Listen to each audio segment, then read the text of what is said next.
সুপ্রিয় দর্শক, আসসালামু আলাইকুম। আজ আমি আপনাদেরকে সবচেয়ে সহজ এবং মজার একটা রেসিপি তৈরি করে দেখাবো।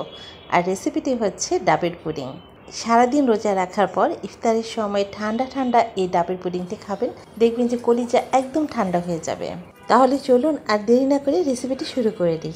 ডাবের পুডিংটি তৈরি করার জন্য আমি এখানে বড় সাইজের একটি ডাব নিয়েছি এবং ডাবের পানিটা বের করে সেটা ছেঁকেও নিয়েছি।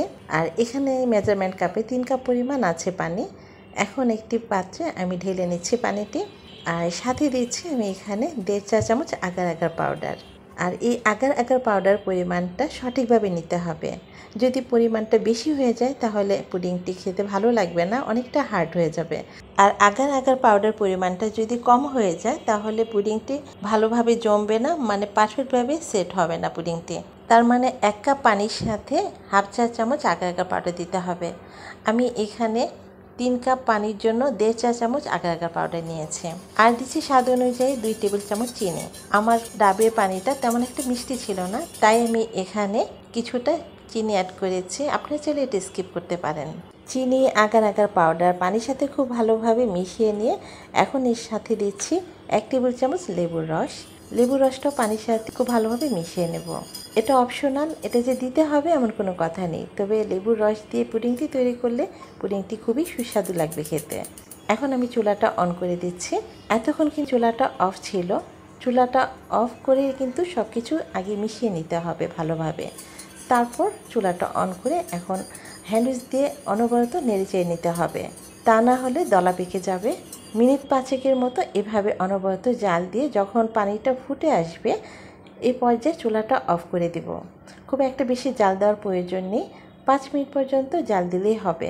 এখন চুলাটা অফ করে নামিয়ে সাথে সাথে গরম থাকা অবস্থায় একটি কাচের পাত্রে আমি ঢেলে নিচ্ছি। যে পাত্রে আপনি পুডিংটি সেট করবেন সেই পাত্রে আপনি গরম গরম ঢেলে নিতে হবে। যে কোনো পাত্রে আপনি পুডিংটি সেট করে নিতে পারবেন। আমি এখানে একটি কাচের পাত্রে নিয়েছি এবং একটি প্লাস্টিকের পাত্রেও আমি করে দেখাচ্ছি। আর বাচ্চারা সাধারণত এই ধরনের কাপে খেতে খুবই পছন্দ করে, তার জন্য আমি এখানে একটা কাপেও আমি পুডিংটি সেট করছি। এখন রুম টেম্পারেচারে রেখে দেবো ঠান্ডা হওয়ার জন্য। আর উপরে যদি এমন বাবলস থাকে সেগুলোকে একটু তুলে ফেলতে হবে, তা না হলে দেখতে ভালো লাগবে না। ফিরে এসেছি পুডিংটি ঠান্ডা এবং সেট হয়ে যাওয়ার পর। আর এই বড় কাচের পাত্রে পুডিংটি সেট হতে 30 মিনিটের মতো সময় লেগেছে। আর ছোট প্লাস্টিকের এই কাপের পুডিংটি সেট হতে খুব একটা বেশি সময় লাগেনি, 10 মিনিটের মধ্যেই খুব সুন্দরভাবে সেট হয়ে গেছে। এখন আমি কাচের বড় পাত্রের পুডিংটি একটি ছুরির সাহায্যে চারপাশটা ছাড়িয়ে নিয়েছি। এতে করে পুডিংটি খুব সহজেই মোল্ড আউট হয়ে যাবে।